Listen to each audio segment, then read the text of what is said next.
When the last days were upon me, and the ugly trifles of existence began to drive me to madness like the small drops of water that torturers let fall ceaselessly upon one spot on their victim's body, I loved the irradiate refuge of sleep. In my dreams, I found a little of the beauty I had vainly sought in life, and wandered through old gardens and enchanted woods. Once, when the wind was soft and scented, I heard the south calling, and sailed endlessly and languorously under strange stars. Once, when the gentle rain fell, I glided in a barge down a sunless stream under the earth, till I reached another world of purple twilight, iridescent arbors, and undying roses. And once I walked through a golden valley that led to shadowy groves and ruins, and ended in a mighty wall, green with antique vines, and pierced by a little gate of bronze.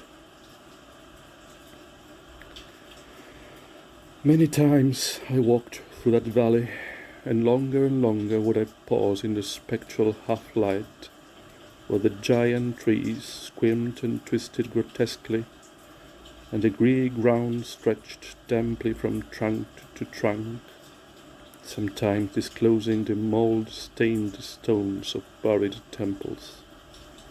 And always the goal of my fancies was the mighty vine-grown wall, with a little gate of bronze therein. After a while, as the days of waking became less and less bearable from their greyness and sameness, I would often drift in opiate peace through the valley and the shadowy groves, and wonder how I might seize them for my eternal dwelling place, so that I need no more crawl back to a dull world, stripped of interest and new colors. And as I looked upon the little gate in the mighty wall, I felt that beyond it lay a dream country from which, once it was entered, there would be no return. So each night in sleep I strove to find the hidden latch of the gate in the ivied antique wall, though it was exceedingly well hidden.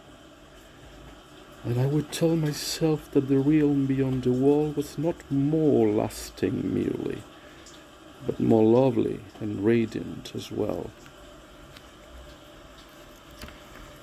Then one night, in the dream city of Zakarian, I found a yellow papyrus filled with the thoughts of dream sages who dwelt of old in that city, and who were too wise ever to be born in the waking world.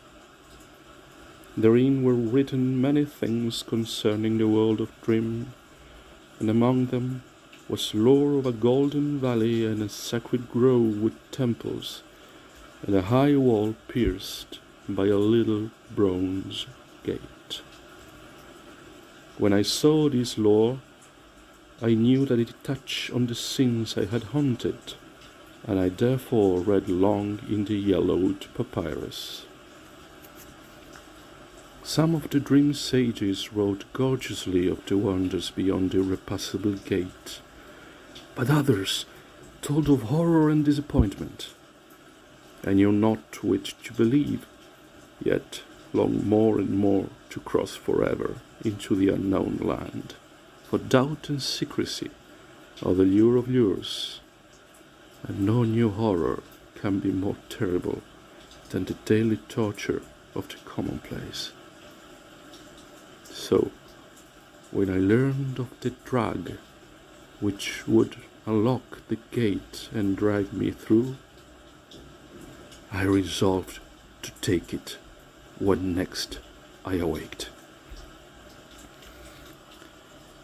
Last night I swallowed the drug and floated dreamily into the golden valley and the shadowy groves.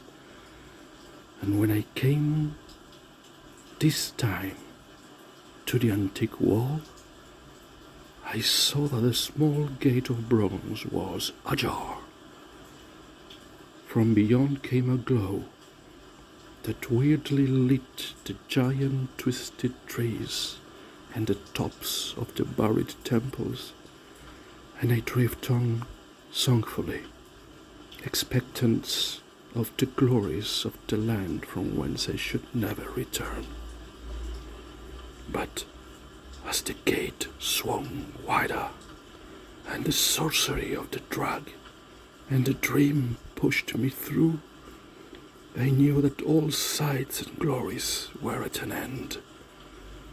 For in that new realm was neither land nor sea, but only the white void of unpeopled and illimitable space. So happier than I had ever dared hope to be, I dissolved again into that native infinity of crystal oblivion from which the demon life had called me for one brief and desolate hour.